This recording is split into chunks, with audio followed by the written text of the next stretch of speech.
Hi, and welcome to the Brohoyo podcast. And unfortunately, you have failed your 50-50 because we are off banner this week. I'm your host, Steven, and this is my co host, David. Hey everyone. And this week, our off banner talk is going to be about Arcane, mostly focusing on season 2, but we will spend a little bit of time talking about season 1 as well, at least on at the beginning here. Also, just so you are aware, this is spoilers from the get-go, so if you have not seen Arcane season 2 or season 1 and you want to watch it and don't want to be spoiled, this is your only chance to jump out. We'd love for you to come back and listen to us after you're done, but otherwise, we're gonna go in and there's no other spoiler warning other than this. So, Dave, just to kind of jump right in, let's start with what your thoughts were on season 1 of Arcane. Yeah, so for season 1, I mean, you're asking me to dig back, over a year ago. So I may be a little fuzzy on all the details and specifics, but what I will say is, in general, I really enjoyed the show. I did kind of binge watch it all within a minimal amount of sittings. It wasn't one sitting, because I know for this season they gave it to us in 3 episode segments over 3 periods. So basically, they broke it into thirds. And I waited till all 9 episodes were out before all 9 episodes, whatever it was, were out to watch it. But from the first season, just brief little background. I play League of Legends, but predominantly team fight tactics. So that's my familiarity with the characters. And then as far as like actually playing League, I pretty much do an ARAM, for a daily win. And if I'm playing with friends, I do ARAM. So I don't do Summoner's Rift. So that's my knowledge base of League, and therefore my lore of League is also, or my lore knowledge base, I should say, isn't very strong because I just play TFT and then ARAMs for fun, right? But that being said, I was immediately like kind of drawn into the world that they were building in terms of the different factions and Piltover and the Academy versus the Underground and all the characters. You have Jace and you have Caitlyn, and then you have kind of the Underground with Vander and Powder and Violet and stuff like that. And it was season 1, I thought was pretty well done, and of course left us with that cliffhanger. But Steve, what about for season 1 for you? Maybe you have watched it more recently, or maybe you rewatched it in preparation for season 2, and can maybe expand a little bit deeper than my surface level answer. Well, so yeah, I have rewatched it a couple times in the last few weeks in preparation for this. I rewatched it in prep for season 2 coming out, and then after the season was over, I watched the entire thing the whole way through. Season 1 and season 2 just back to back to kind of see how the story hangs together in one continuous sitting, or not quite continuous. It's a little bit too long for that, but one sort of, or one or two binges of the show. And in general, I would say season 1 is really solid, well paced. It hits all the notes of a really good television show. I don't really have anything more specific to bring up other than that I enjoyed it enough that it got me back into at least downloading the League client. I don't really play League at all. Again, I do TFT. I actually enjoy Runeterra more, which is the visual card that they have. So that's where I get a lot of my lore from as well, is playing through the story campaigns and so forth that they have in that, as well as talking to some friends who are rather deep into it. So there's about a 50-50 shot, actually more honestly probably like a 30-70 shot of me getting the reference or not. When they bring stuff up, I occasionally will pick up on things, but a lot of times I'm not the guy who's sitting there going like, oh, well, clearly the necklace that Mel was wearing is the same as this item in League, and this is what that item does, and therefore this is what is going on in the show, etc., etc. There's some interesting rabbit holes you can go down in those, but yeah, I'm not that guy. So if anyone out there is a lore hound, I will do my best to represent what I know, but I I'm 50-50 on probably getting most of this right. But regardless, let's kind of. I'm slowly edging us into season 2 because my next question for you, Dave, would be what expectations did you have uh, into the show? Yeah, so for season 2, I mean, I wouldn't say I had, like, a lot of expectations or things I was, like, demanding that the show, like, do, like, maybe some more, as you said, lore hounds or maybe would want to see. I was just literally taking this from a full purely and fully entertainment perspective in terms of wherever they wanna run with the story, whatever direction they're gonna take this, I'm here for it. I'm along for the ride.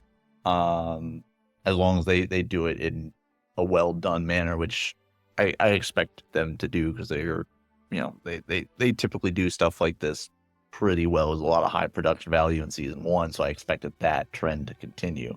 And I appreciate that season 2. Um, I mean, they give you a little 4-minute recap of season 1 if you needed that, which I watched that. But I did remember how season 1 had ended. It was just some of the minutia of events during season 1. But with season 2 picking up quite literally exactly where season 1 ended, with the rocket about to blow up the council type meeting type thing when they had just voted for movements of peace and trying to get along with the underground and stuff. Um, I like that when a season ends on a big cliffhanger and then it picks up exactly right at that moment in the next season, as opposed to cliffhanger ending, that event happens, but they don't really cover it, and then you're flash forward X amount of time in the future. So I appreciated them just starting right where season 1 ended.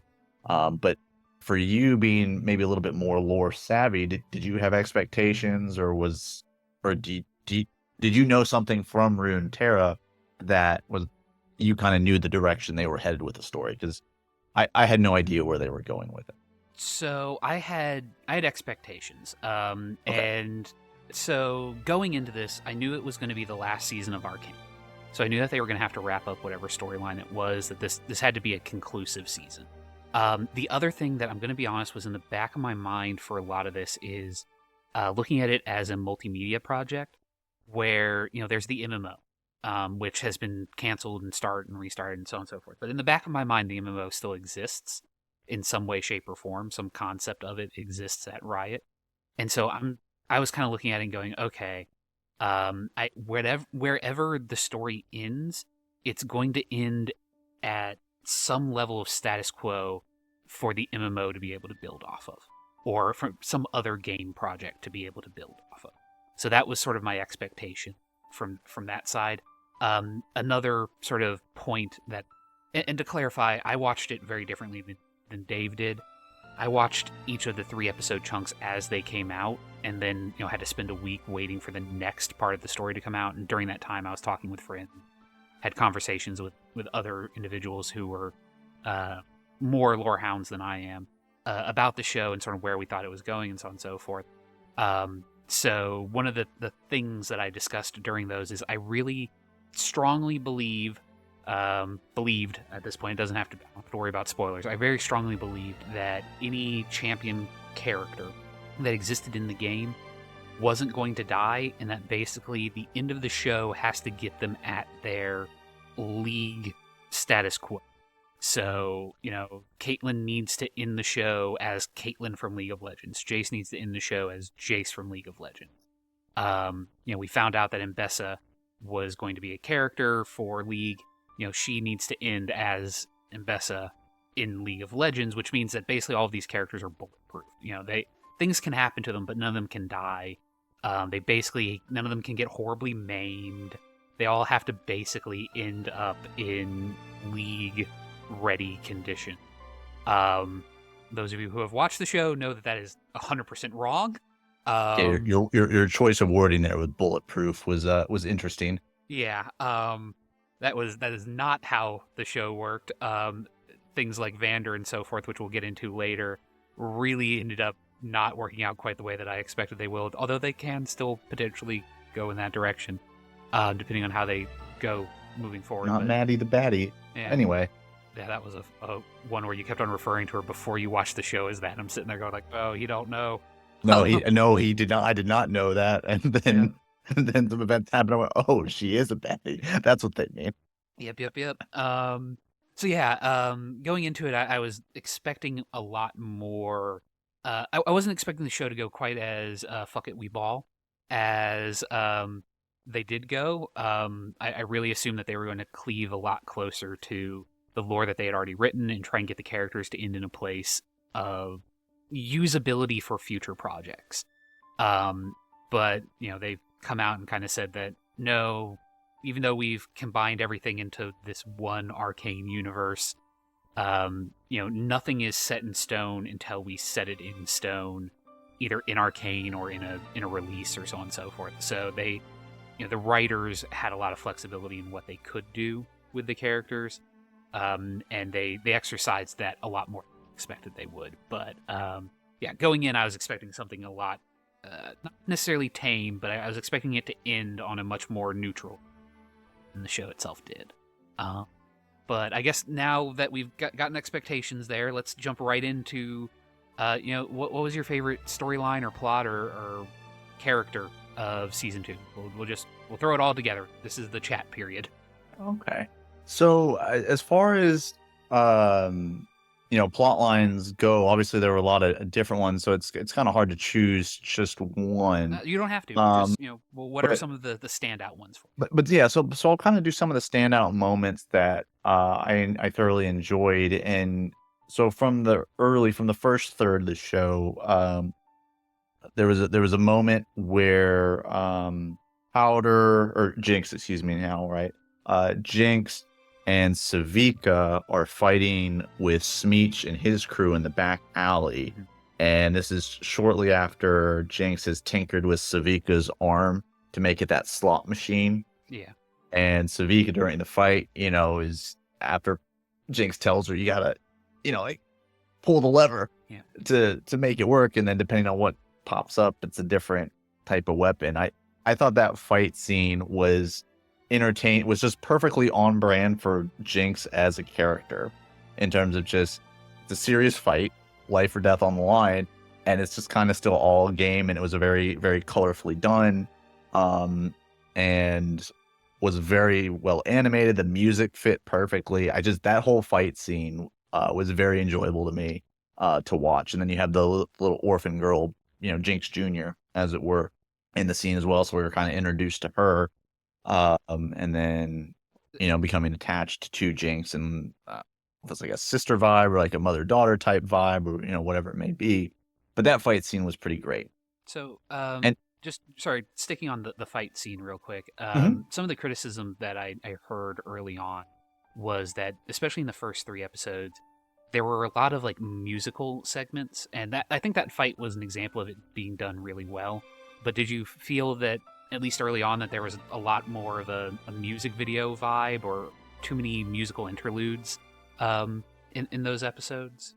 No, I didn't have that critical of an eye on it. When I was as a whole, it wasn't, I don't know. I've not heard these criticisms, so I'm not familiar with like how much they're saying. Oh, it's basically like a musical type thing. Is that what they're getting at, or they're No. just like there So were musical bits in the scenes? Like I don't quite understand the complaint, yeah. I guess. No, you're good. So watching those first 3 episodes, especially going in without watching the first season, um, there's a lot of sections of the story where it's basically just a mini music video where they play the song, and then there's like it's meant to be like used transitionally, like okay, you're moving between scenes or what have you. It's just that there's a lot of it sounds weird to say there's a lot of music, but there's a lot of non-diegetic music in it, where it seems like they're pulling pop songs or, um, music for the show, and they're just kind of throwing it in. I don't necessarily agree with this argument, especially after rewatching season 1. It's something that they do a lot in season 1 is they use like musical sections in order to cover transitions and movement between scenes. But it was a little bit jarring going in kind of fresh and seeing how they would just kind of throw in random musical segments that are there to set tone, but they feel disconnected from the story. And again, the fight section that we're talking about between Savika and Smeech and so on, that one felt well put together. But I believe earlier there were a number of sections where it's like they're trying, when they move from Piltover to the Undercity to Zaun. That transition that they do it for, it can feel a little bit jarring if you're not used to it, or you don't remember how season one was kind of set up, where it's like, okay, why do we have this random, it almost feels like a music video going on. So I was just curious if you had that criticism, or if you felt that, No, because that had been something I had I heard. didn't feel that. I didn't get that vibe at all. That's not something, like I said, if you hadn't told me, I wouldn't have known Okay. people were critical of it. Like I said, that fight scene, the music, I think fit perfectly. The only other time that music stood out to me, but it was in a cool way or a good way, was I think toward the end of one of the first or maybe the second episode. There was a different rendition on Linkin Park's "Heavy Is the Crown" song, which League used for their Worlds theme this year. And so they took that song, and I think actually the second episode is called "Heavy Is the Crown," or maybe the first episode was, whichever one it was. It was the end of that episode, and they used that song, but they reimagined that song in a much more. It wasn't a rock theme; it was more of a hauntingly slower, emotional ballad, Mm. and I thought it was awesome. And that may be just my bias because I love Linkin Park. That's my favorite band of all time. Um, growing up as a kid listening to them, and then now as an adult having them come back into the fold. So it may be a little biased, but I thought that was great. But other than that, musical stuff, no, nothing stood out to me in that regards.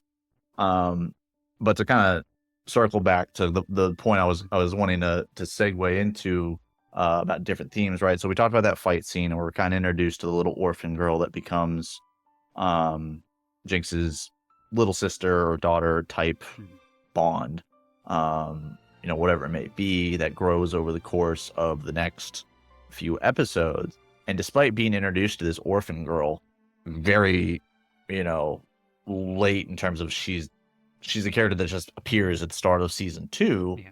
and then to have happen to her what happens to her at the end of episode six, with the emotional scene where Vander in werewolf form is going absolutely crazy, and this little orphan girl, realizes what needs to be done and basically sacrifices herself to save everything, and just the way it all plays out, and you see Jinx realizing what's happening, and it all is in slow motion.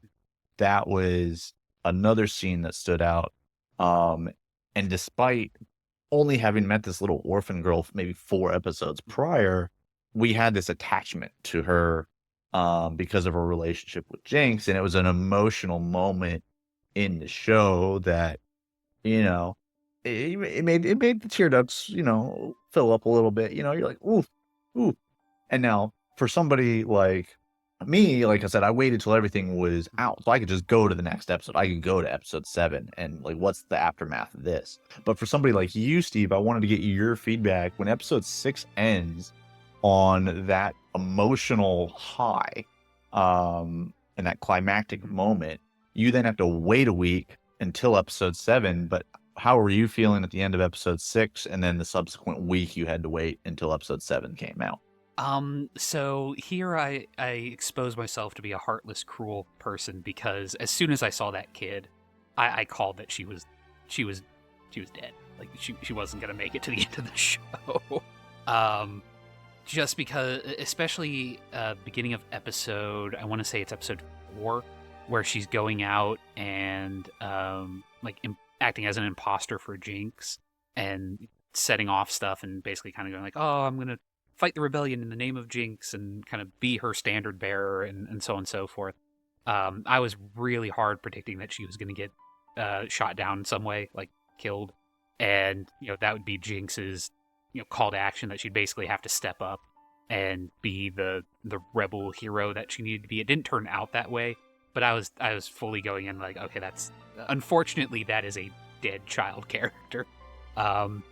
That I just didn't think that she was going to make it. So when she did pass away the way she did, I wasn't. It didn't quite hit me that hard, because of my first gut reaction was called it, which is perhaps not what they wanted you to feel. But I'm a monster, so it is what it is.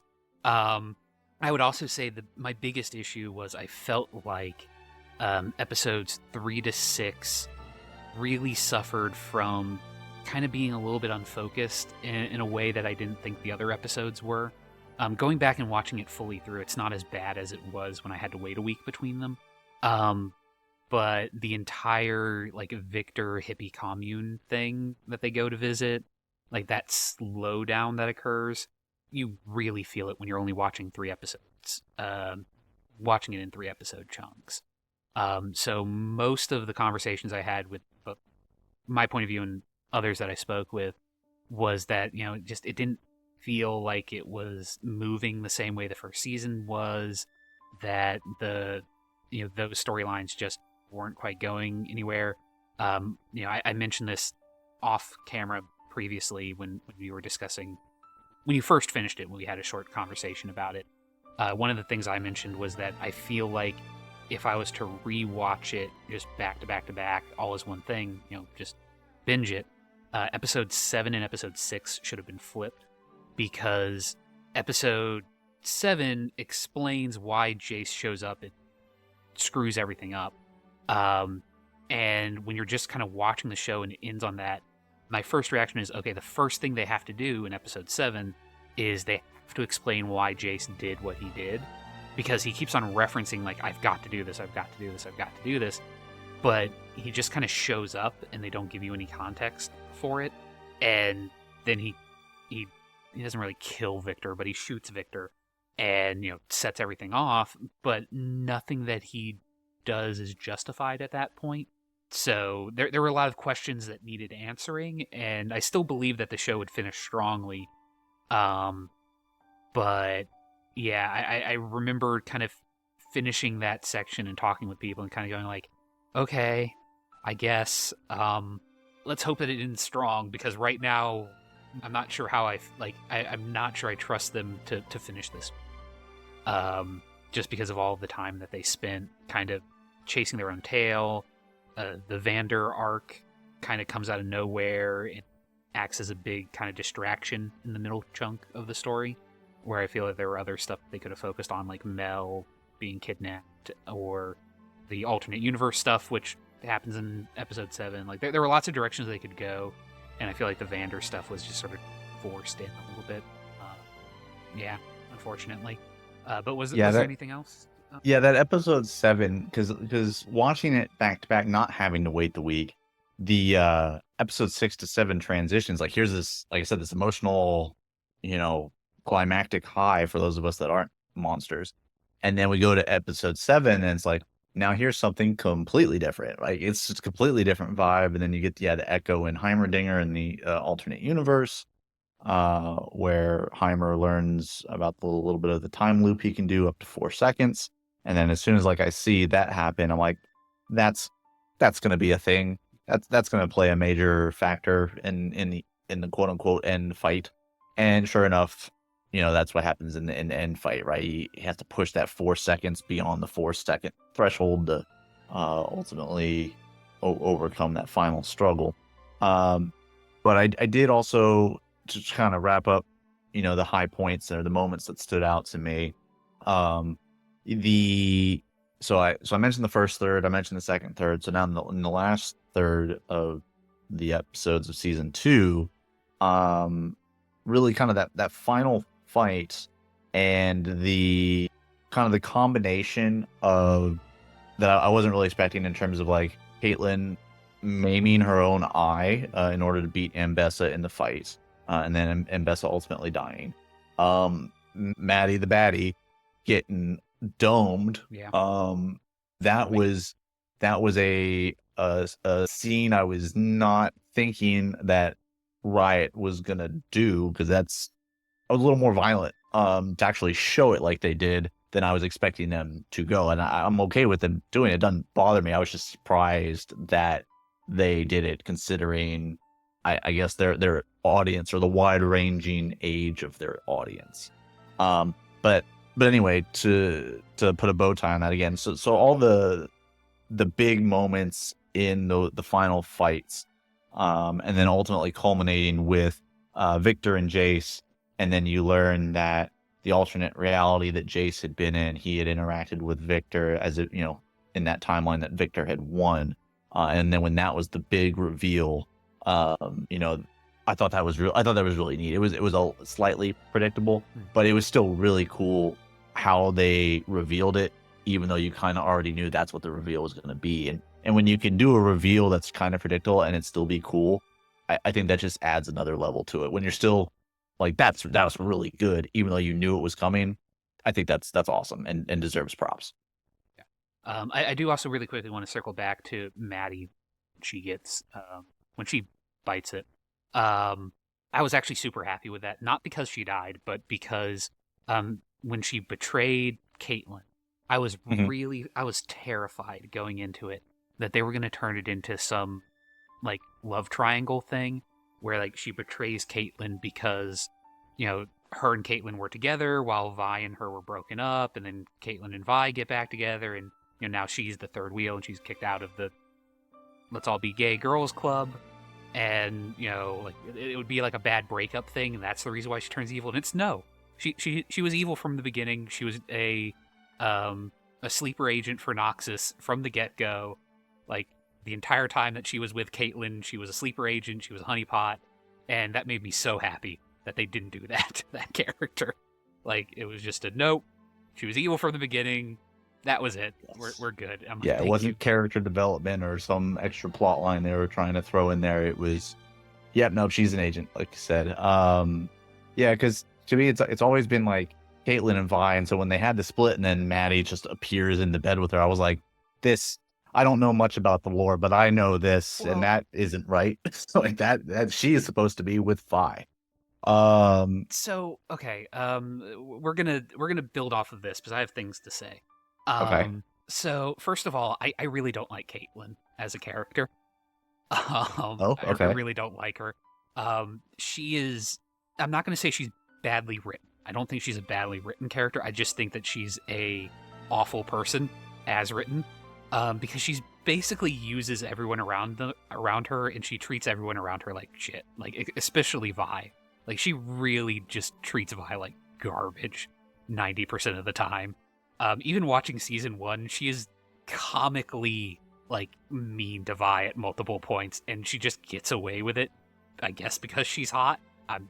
I guess that's the reason why like Vi's into her, so she's willing to laugh off some of the shit that Caitlyn says to her, but like she does not treat Vi very well. And so then when they break up and then she's with Maddie, it's like, okay, fine, whatever. But then like she doesn't break back up with Maddie. She just gets with Vi, and she's still in a relationship with Maddie as far as we know. There hasn't been a scene where she goes like, oh hey, I'm not with you anymore. Like I want to break up because I want to get back with my ex. Like there's no scene like that. They just have a random lesbian sex scene in a jail cell, which goes on way too long, way too long. They should have cut that down like in and expanded on the Jinx and Echo conversation where Echo convinces Jinx not to kill herself. Like that's an entire that scene should have been expanded, and they should have cut more of the sex scene than they did. Even though there's like a 5 minute cut of that, which I don't need. Anyways, the show is wild. But no, like That sounded very old fashioned right there. There's too much sex on this okay. TV. It's not that there was too much of it. Because I had this conversation before with another friend, and in the first season, there's the Jace Mel sex scene, and Yes. that scene is inter with other things going on, so it's not an you don't have the camera locked in on the scene, like unedited, just right in there. They're doing other things while it's happening. Like they'll cut to Victor and his experiment, and I think they cut to I want to say it's like Jinx or Vi doing something. Like they're cutting around, like they're showing other events that are occurring that evening in order to set it up. But the Caitlyn Vi sex scene in the jail cell just goes on a little bit too long and is a little bit too like the camera shots feel a little bit more lecherous. Like they're not done tastefully. My argument. But, feel free to disagree with me. Go into the comments, tell me how I'm wrong. But like that one, it just the way that the camera acted and the length of the scene and so on and so forth left me kind of going like, I didn't need that. Like you could have cut this in half, and you would have gotten the same information would have been conveyed, and I would have rather have seen other stuff, especially with how dense this season is. Like, that is space that could have been used for something else. I will also admit that it is partly because I looked at that scene and went, there are 12-year-old kids who play these characters in an online video game. And that's something that I'm not going to be able to get out of my head while watching that scene. Yeah, that last point's a fair point. Like I said, they, considering what their age range of their audience is, some of the things they did, I was just caught me off guard just because I wasn't expecting them to do that. Again, me personally don't care. I was just thinking about that. But you did mention something in that in terms of when the Jinx or the Powder and Echo moment when he keeps rewinding time when she's trying to end things for herself. That their whole dynamic interaction in that alternate timeline is kind of what drove that episode for me in terms of them exploring that, and then kind of some of their dialogue. Because again, that whole episode, I'm thinking, I got to get back to the present time. Like, what happened to Vi? What happened to Caitlyn? What happened to Vander? Like, what happened in this giant explosion type thing? And so I was glad that they kind of explored that a little bit more, because I needed something to take my mind off of what I had just witnessed in episode 6. Yeah, and again, I think episode 7 is probably one of the stronger episodes. I wouldn't necessarily say the strongest, but it's definitely up there as far as like content goes, especially because it serves as for me, it was a nice breather of like, okay, everything that happened in 6 happened, but here's an explanation of why Jace did what he did. Here's what's going on with Echo and Heimerdinger. And again, that exploration of Echo and Powder's alternate universe, I guess relationship, we'll go with relationship. So if you're curious, you mentioned, being the strongest for the episode or whatever have you. If you're curious, I did pull it up because you got me curious. Mm-hmm. And so looking at IMDb currently, on the user ratings for the episode 6 is the highest rated episode of the season, at a 9.8 out of 10. Episode 7 is tied for second with episode 5 at 9.6. And then we have episode 3 is at 9.5. And then episode 9 is at 9.4. And I think that's far enough down the list. Yeah, everything's above a 9, if I remember correctly. Like, it Correct. averages. Yes, everything is above a 9. Yeah. But to your point, episode 6 was the highest rated one because most of the population aren't monsters like you. But after that, episode 7 and episode 5 were just behind it in terms of the ratings from the people. Fair enough. I've been wrong before. I know that my opinion does not necessarily always cleave to the majority there.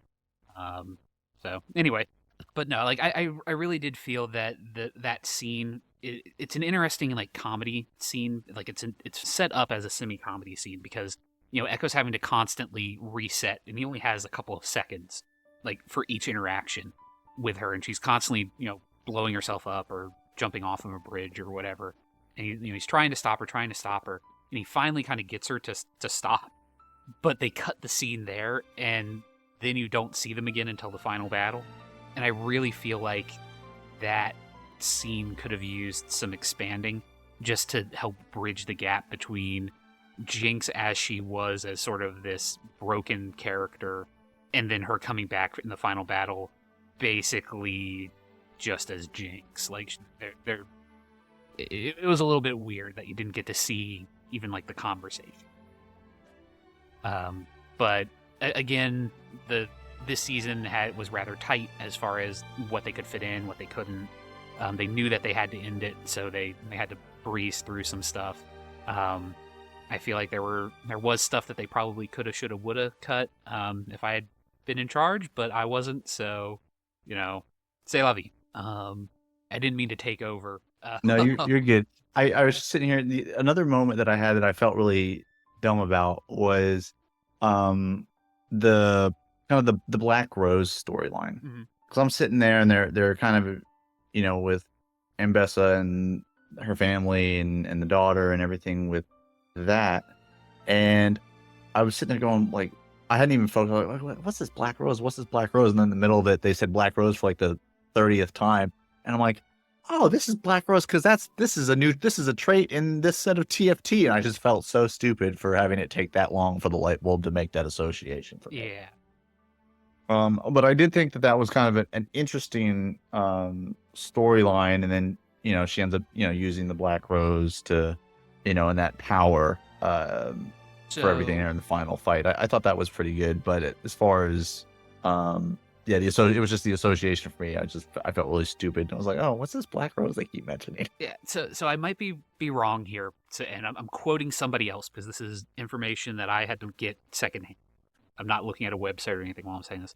But the Black Rose is basically one of the 3 organizations in Texas that kind of rule the country. Like, you have Swain, who runs them. You have, I think, Draven is like their military dude, and then LeBlanc is leader of Black Rose, which is their magical cult organization. That's kind of like they're like a hidden background CIA type magic cult thing that's keeping, I think, Mordekaiser locked up because he's an undead thing. He's basically Arthas, but yeah, so the Black Rose is a reference to LeBlanc and her magic organization. Yeah, I have no idea. I'm learning. Yeah, this is me learning right now because I have no idea. That's way more than I know. Well, so again, for one of my friends that was way more into the lore than I was, like he heard Black Rose and he started like exploding and explaining everything, like, oh, it's LeBlanc and da da da da da. I'm like, okay, that's cool, man. I did not catch that at all. Like, I didn't know a thing about that. Like, that was not explained to me at all. I did not walk away with that understanding it. I guess Mel's a mage now. That's cool. I have questions on how magic works in the Runeterra universe because, like, I have the way that they have set it up has made other potential storylines really confusing and really kind of concerning. Which I guess if you don't mind, I'm going to go on a quick rant about magic in Arcane. Okay. So apparently wouldn't be an episode without a classic Steve rant. Yeah. Go ahead. So the way magic as depicted in the show Arcane in Runeterra, magic is inherently corruptive. Like, you can't do magic without it being like doing bad stuff around you. Like, Hextech corrupts things around it. Magic is shown to be corruptive. Like, it breaks things down, destroys stuff. Shimmer is magical and it breaks things down and corrodes it and destroys it. So magic just is bad in the Arcane universe. Anyone out there who might be a 40k fan like I am, it's basically the warp or Winds of Magic from Warhammer. Like, it's bad. It takes things, it breaks things down. Which leads to some problems in other areas where Damaska, I believe is the name. Demacia, thank you. Demacia is a country that also exists in Runeterra where they've made like magic illegal and so forth. And there's an entire story arc there around Lux, who is a girl who uses light magic, and her like getting accepted and like magic's not bad. And then there's Silas, who's a mage, like he's a captured mage who's leading a rebellion against them from oppressing them and so forth. But he kind of should be oppressed under the rules of Arcane because magic does destroy stuff. So yeah, I'm really kind of sitting here going like, if magic is just bad, like there's no magic that doesn't corrupt and bad things, then it makes a lot of future potential storylines concerning. Actually, a better example would be the Fade or magic from Dragon Age, because I know you've played Dragon Age, Dave. It's that similar problem of like the only way that you can make the Templars bad in Dragon Age is making them so comically evil that they're monsters, when like 90% of what their written manifesto is in Dragon Age is like, hey, we want to prevent mages from exploding into demons. Like, that's not really a bad thing to do. So they have to constantly make the Templars just over the top evil in order to make it an actual conflict, instead of something that all of us would kind of sit there and go, yeah, you know what, maybe we should. I think maybe mages should be locked up for everybody's good. This way they don't explode into demons. But anyway, sorry, that was my short rant, I hope, on magic in Runeterra and how the way that they have set it up has made certain story beats in other potential future storylines confusing and weirdly like messed with the morals in ways that I wasn't expecting. For me, like when I saw like the anomaly and I saw that that was going to be the thing, I immediately made that association with again the gimmick in this set of TFT in terms of with the anomaly that you can put on like one of your characters on your board to make them more powerful. And so I I thought that maybe the anomaly was going to be this positive thing and be the prevailing thing, but it ends up being the thing that they're trying to prevent. So that again, and that's why like going into it with no knowledge about the lore or no knowledge about the direction, again, just making light associations from elements of team fight tactics, which it led me a little bit astray on that particular direction, and like I said, that's why I was able to sit back, I think, and enjoy it more. And so when you mentioned like the criticisms earlier with the music and stuff, again, I was just gleefully along for the ride and just enjoying every little bit of it because I again like the characters now they're written. I don't hate Caitlyn like you do. She's I just she's a bad person, not a bad character. She's just I don't like her. She's a jerk. well, not liking her and her being a bad person are two different things, right? Because No, we just I established you're a am monster. So who's the real monster here? no, You no, or no, no, no. Caitlyn? I am objectively right when it comes to other people's moral character. Oh, Uh, okay. I'm objectively right. Fight me, and then if you fight me, you're wrong. You're a bad person because you're fighting me. So clearly, I win. Anyway, I cannot argue with you the can't because logic. then I'm object right. You'd be a wrong person. That'd be Or I mean. guess I I don't want to should do say that it's to not that you. I can't fight with that logic. I'm just not going to. Not what it's Uh, too comical to get into. Um, Now, but I did want to touch on the final scene because I'm a big proponent of the theory character's not dead unless you see the body. oh yeah, And 100%. so, like Maddie saw the body. Vi, Vander going berserk, falling through, and You at the mean end Jinx? there, Yeah. or yeah, Jinx. Sorry, not No, not Vi you're good. falling through, Jinx falling through. I'm sorry. So we don't see Vander, we don't see Jinx, we don't see like the outcome of them falling into another dimension type stuff or the portal. So I don't believe they're dead. I believe they will be utilized in, like you said, some future iteration of storytelling, whether it be the next season of whatever equivalent of Arcane, since it's not going to be Arcane or whatever have you. But what were your thoughts on that particular ending to this story arc in terms of what it means for Vi, Jinx, and Vander? So I think Vi and Caitlyn are basically done as characters for the short term. That we're not going to see them again. I think Jinx survived. Apparently, there was a end scene, end card, which was in Jinx's writing style, which said the end question mark. I didn't catch that. A friend of mine did, and on rewatch, I didn't catch it because I wasn't paying attention.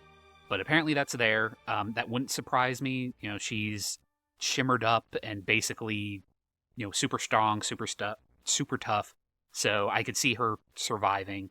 Vander was never in his final Warwick form. Like, he doesn't have the full wolf head and face and body.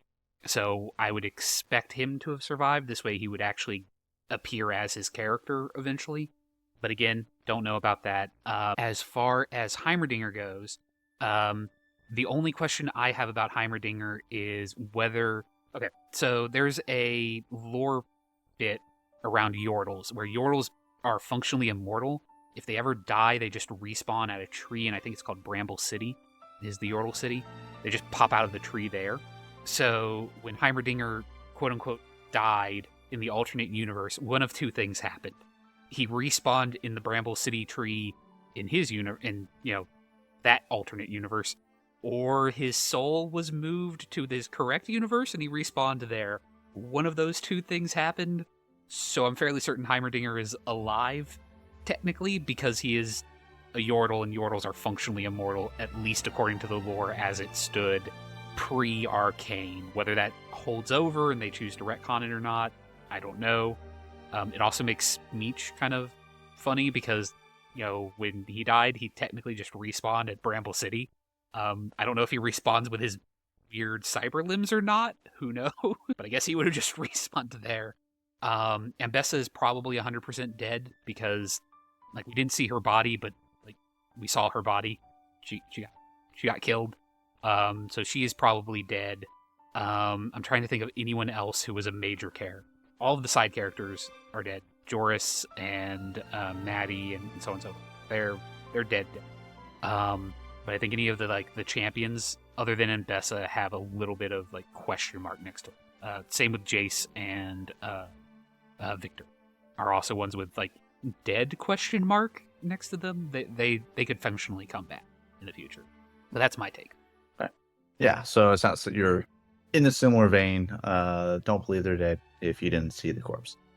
Classic anime tropes. Or comic books. And I guess for you watching it across 3 weeks, I know I talked about like stand-up moments for me from each of the thirds, but like for you, did you have similar stand-up moments across all of them as well?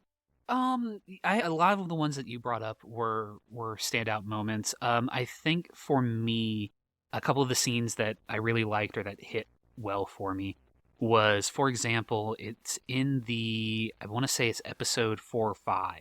I'm going to say it's episode 4 if I remember correctly, because that's the prison break episode.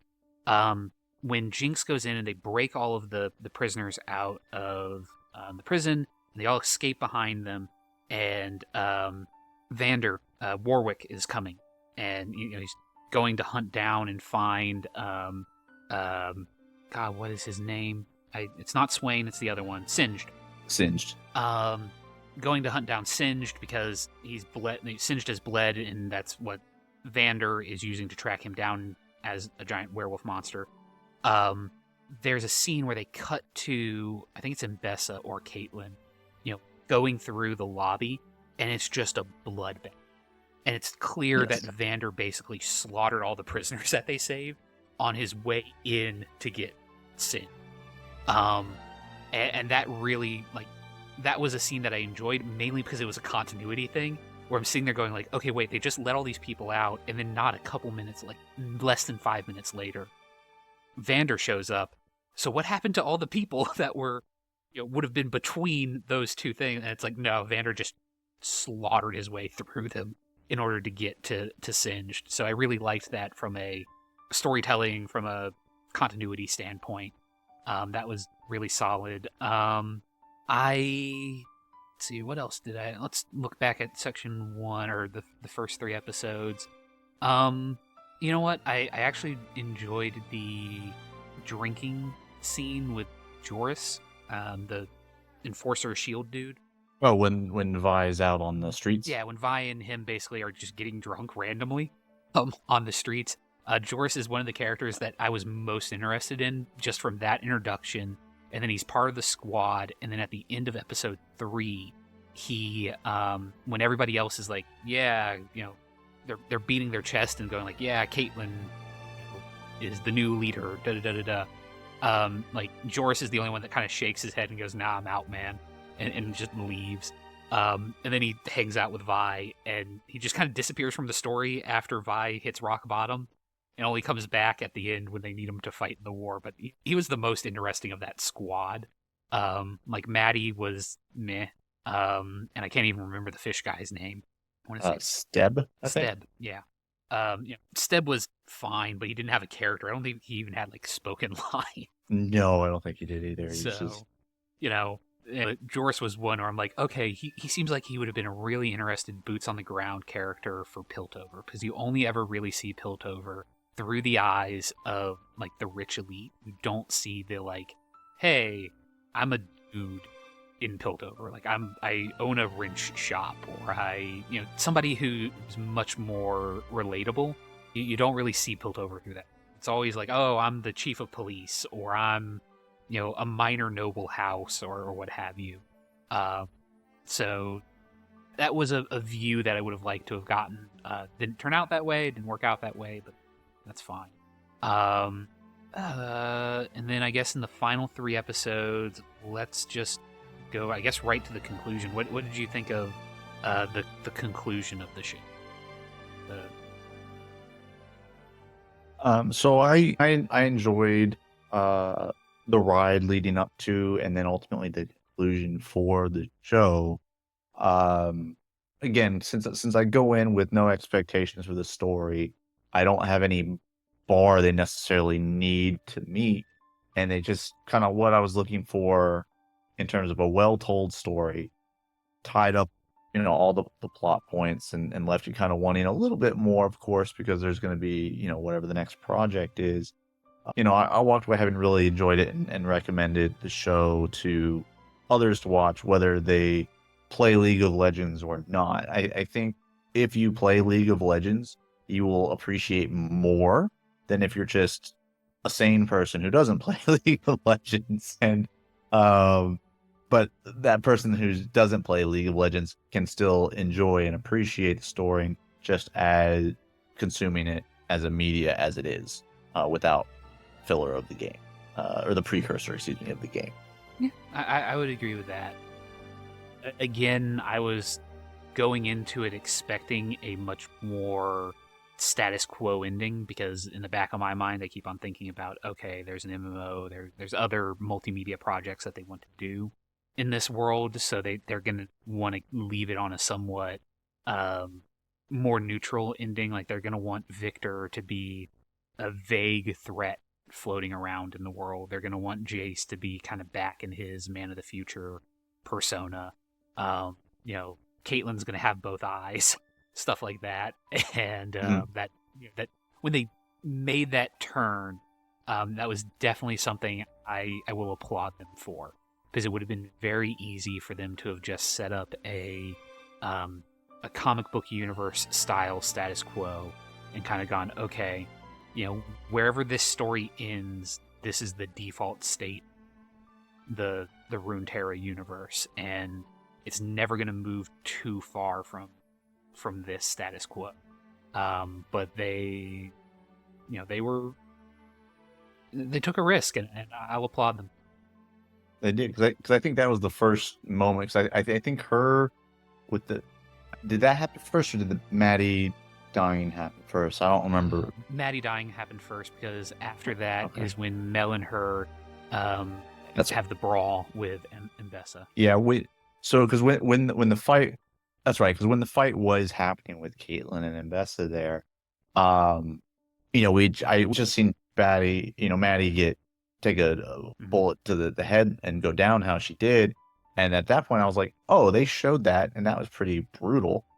Anything's on the table. And so when you get Caitlyn and Mbessa in the fight in their exchange, and then Caitlyn's wheels are turning, in her brain in terms of, oh, this is her weakness. It's those jewel things on her wrist, and they don't react to this barrier type thing or whatever, whatever it was whatever it ultimately caused her. Like, when that needle was right near her eye and you see her wheels turn, I was like, oh my God, she's going to do it, because this is on the table, because the Maddie scene just happened. If they don't show Maddie getting shot in the head how they do, then I don't even think that it's possible Caitlyn's gonna stab her own eye.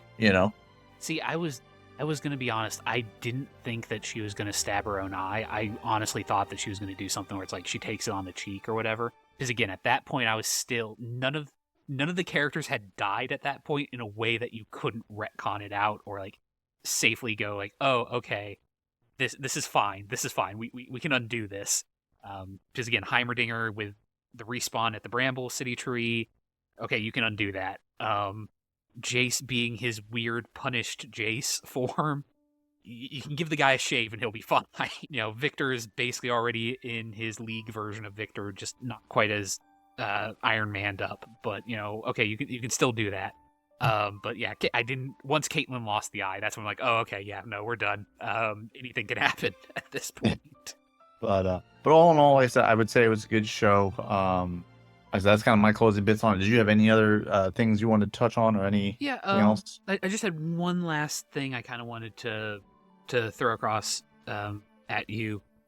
Just where do you think they're going to go from here? And if the answer is I don't know, but I'm game to follow, that's a valid answer. I'm just curious if you had any thoughts on sort of. Okay, you almost worded it exactly how I was about to say. It's like, I don't know, but man, I'm going to enjoy the ride. I'll give you I'll give you a little bit of a tease. So we know that they're doing 3 shows. One of them is in the works. So just to have something to say, where do you think those 3 shows are going to be set, based off of what little you know of the Runeterra? Yeah, so I mean, I don't know, like I said, I don't know a lot of lore about the game, but I do know that there is a plethora of it, despite it being at its core based on a MOBA game, right? There's still a plethora of different routes to explore and different characters. God, I mean, the game has about 150 plus champions, and they all have personalities and backstories and things that you can explore. So as far as, I mean, where they're gonna go, based off of what I know of the regions, which again, very limited, only really know it because of varying traits in teamfight tactics. I would imagine they're gonna touch on Noxus. They'll probably touch on maybe the Academy to some extent a bit more. Um, and there's another one I'm free, maybe like Ionia. I think isn't that that's Yep, another that's one. And they haven't really that didn't really come up so much in this one, so I feel like Ionia would be another one. And for those of you like, how do you know these places if you say you only play TFT? Again, these were traits in TFT. I think Ionia, that was the set 9. I've been playing since set 7. So anything set 7 or set 6 and before, I don't really know, but 7 and beyond.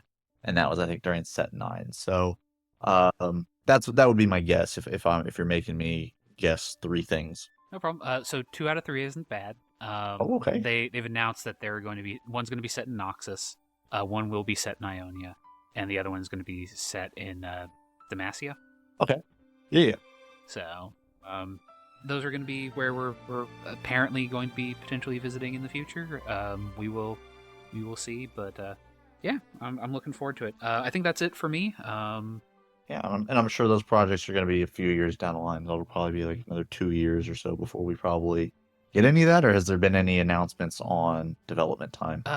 Again, one's been in work for a year, so probably I would expect 2 years maybe for it to drop, depending on what it is. And they are listed. They are stated to be series, so not movies or anything like that. So shorter television show expectation.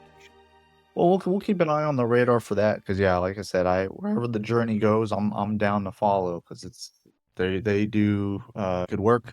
You know, they usually have a lot of high quality stuff regardless of whatever it is that they're doing. So, but I think that's gonna wrap it up for us. Hopefully, you guys enjoyed this off banner session. Let us know in the comments down below what you guys' opinions are on season 2 of Arcane and then the show as a whole. Like I said, maybe you guys differ with some of us or have some different insights you want to provide. Just again, let us know. And as far as our schedule, just as a reminder, we're going to be coming back with our regularly scheduled podcast Monday, January 6th. We'll be starting the 5th season of our podcast, so we'll be kicking that off. So hopefully you guys have good holidays, Merry Christmas, Happy New Year, and until next year, and until next time, keep it.